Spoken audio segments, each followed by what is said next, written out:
honestly, the way that this podcast is built up is Peck's playing good because of Y.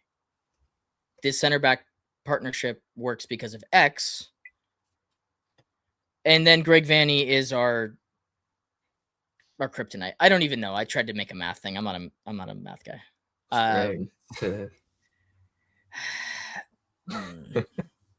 Look, I know people, and I'm going to shout out Lacuna because Rob in particular, he asked a question. I just watched their live this morning, and he asked a question to Vanney about consistency. He asked him essentially, are you more happy with this result today, or are you more upset with the lack of consistency over the course of the last 6 games in reference to the SKC result? And then Greg Vanney essentially led to the response of, what are you talking about? We haven't been inconsistent. We have been good over the last 6 games. Go look at our numbers. And I will refute that with, you are a fucking knob a little bit. We haven't picked up back-to-back wins. So you're telling me 50% of the time we're dropping points and that's consistent? That's not consistent. No, it is. He's been doing this since he got here. The standard is low. The bar is so low for him. The board have allowed him to say this is acceptable. And consistently to him, this is acceptable. It bothers the fuck out of me. Don't lie. You told me the team didn't get out of the hotel. Good teams consistently get out of the hotel. Right. And look, Greg Vanney's going to get a lot of credit for this result. Look, we're just playing the way that we should be playing. I'd love to give him credit. I'd love to. But that's not the truth. He right now, if Greg Vanney had the choice, he would not be playing this style of football. Mm-hmm. And that's where I come down to this is he doesn't play for the idea of what's best for the team. If that was the case, we would have started Hackett center back a long time ago. We'd be starting Sanabria a lot more. Reus would be playing in the 10 or the false 9. Yeah. And I know there's been injuries. I know there has been. The hack thing, I understand a little bit because the Glesnes injury made it so that we had issues trying to even deploy that. We weren't able to. So we experimented Hack Yoshida,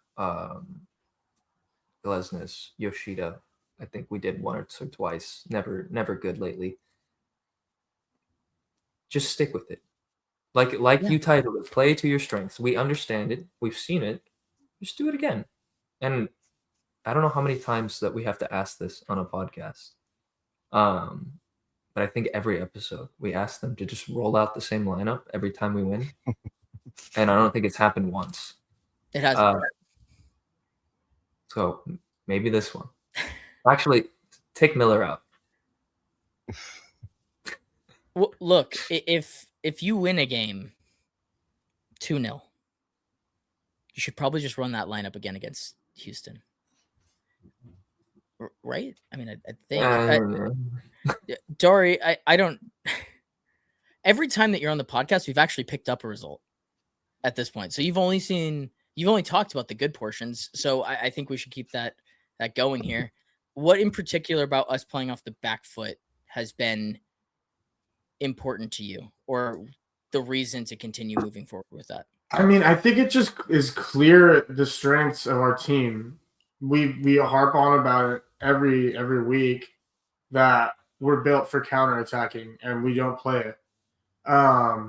Like you said, it feels like Vanney's being forced to play this style due to the personnel we have at the time. But I mean, I'm hoping that he kind of is forced to see the light here a little bit, because it's not, there's nothing about it that's important, or I can really even break it down. We've broken it down enough. It's just clearly the best play style for the team right now. And going forward, it always kind of has been. The only time even when we were really had higher possession numbers with Ricky Puig in the team, that it was different type of possession that we had. And that's the type of possession we have when we're in these games with low possession now. It's meaningful possession. We had a lot of meaningful possession before. We're not able to do that at this point. So it just needs to continue this way. It's a perfect way of putting it. Meaningful possession. Greg Vanney's system needs someone that can do it all in terms of driving it up the field and take it from the center backs essentially to the forward line. We just don't have that player within our team. And all the players that we currently have, I think their main strengths are just playing behind their defenders, right? In terms of forward play. And like JP's really struggling to, similar to how Peck was a couple weeks ago, where he's struggling to get the final product off, but he's still getting in the right spots. And so the law of averages will tell you eventually that will come good. Just as the law of averages have told us that Gabriel Peck eventually getting those chances has come good. Mila, do you want to potentially take this one? This comment? Sure. we can bounce it, but you can at least start with the play style is just not trying to force this possession style, because like Dari was saying, possession with no meaning is useless. It's ball retention, and we don't score goals with ball retention. There has to be a clear-cut direction that we're going in. So even though with hoofball, sometimes the long balls don't come off and we lose the ball because of it, our defensive structure allows us to do that. We're not worried whenever we lose the ball like we were when playing the possession system, because we're all out of position, up the field, and we have to pray for Garces to run back and cover 40, 50 yards to save a play. This is just better because we have the defensive structure. We don't have the offensive guys. Yeah. Like Dylan was saying, there's no one to take the ball and run it from our 18 to their 18. Most teams don't have that in football as a whole. So the fact that we had Ricky Puig that could do that was fantastic. Right now, we need a play style where we get the best out of our explosive wingers, good dribblers, and then someone like Marco Reus who can just make shit happen. And unfortunately, we've seen that Reus can't play in the midfield with these guys beside him. So he needs to play in this 9 position. We don't have a 9 right now, so it's kind of perfect. Just drops in. We focus on the 2 forward guys, and we just play good defense. And let Marco Reus worry about everything else, basically. Yeah. I think I want to piggyback on him. Like the idea of Greg Vanney like choosing this defensive structure, whether it's by force or by choice, who knows? Maybe we're understanding him, and this was like a very tactical decision because, to his credit, we did stick to this the entire 90 minutes. We didn't really waver. That feels like maybe it was intentional. Who knows? So maybe it was his decision. But all of that to say, we used to say all the time, the Galaxy shoot themselves in the foot. That's what they did in this game. They lost because they tried to do something, they forced something, they made mistakes. Now that we play this defensive way with basically everybody back, it's like we put the safety on the gun. Now we can't shoot ourselves in the foot anymore. It's like we have an orange tip now. And even if we do something, we might, I don't know, shoot our toe, but we have steel toe caps now. So it feels like, duh, of course, you have like these children out on the pitch. If you're going to give them a gun, put the safety on. I don't know. I felt that way when we talked about Hack and Gless, and it's like, duh, that works because Hack is a center back and he should be playing. We signed 2 fantastic center backs. They should be playing together. Duh, that works. Duh, the Galaxy play defensively and it starts working. So, yeah, duh. For me, when we talk about playing with possession and playing without out of possession and the stuff that is being talked about, it's more about the spaces that open up in the game when you play a certain style. So when we talk about possession-based football teams, the reason that they do that is because where they want the holes in the team to be is in between gaps, right? So you want to shift the ball from side to side to open up gaps, either down channels or into your midfield, right? You want to funnel into a certain area. The Galaxy just don't have the players to play that style of football. It's not like a Man City. It's not like an Arsenal. It's not like what are some of the great Barcelonas? We just don't have the intricate play styles to do that. So when the field becomes compressed in those areas, we leave the the field open for the other teams to hit us in the way that we have been hitting teams over the last 6 games, which is, if we go through the Galaxy lineup, I would argue that 60% of our players are better as defenders than they are as forwards. Would we all agree? Wait, we have better defenders than forwards? Is that what you're saying? Yes. Yeah, like, so the main quality of our players, barring 3 of them that are currently healthy. Half of our forwards are defenders. I think that says the Right. perfect example for your point.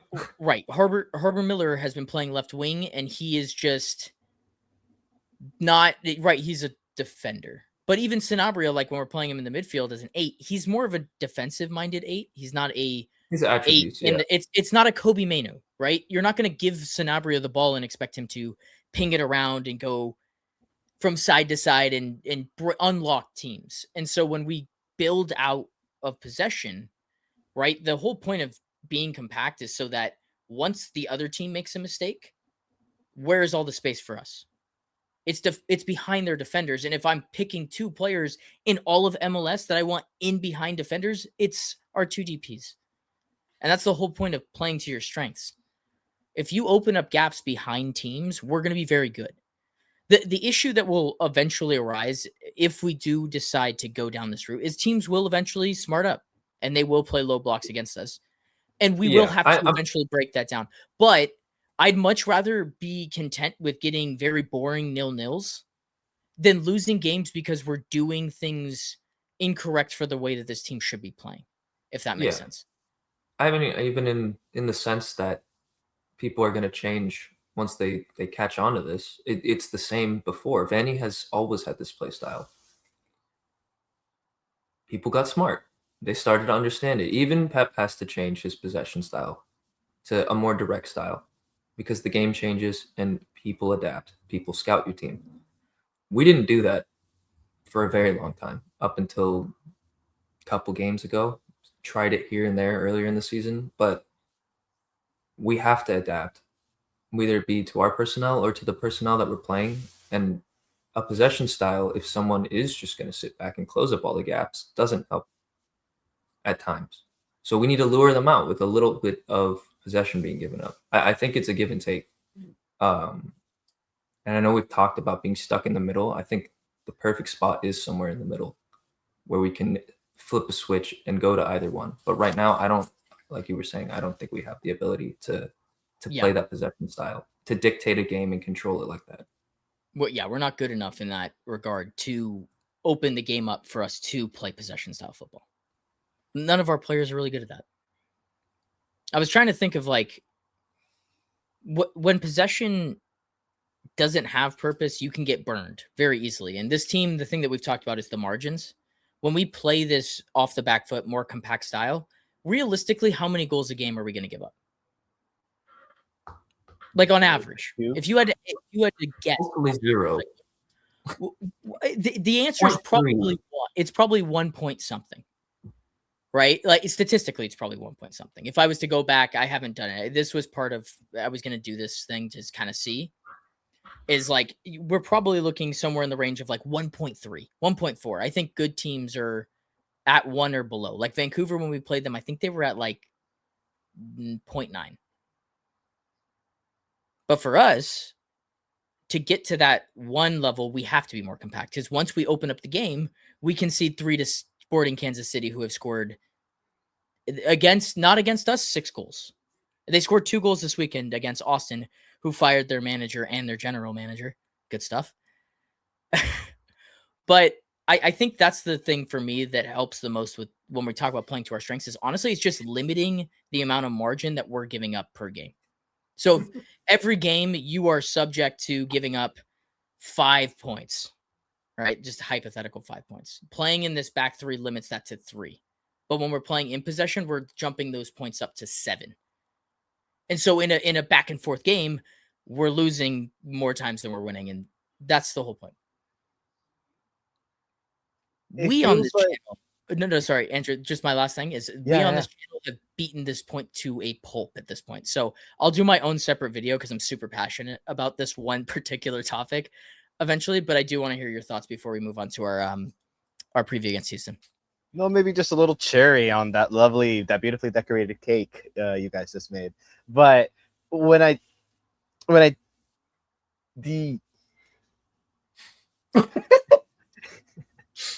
When you no,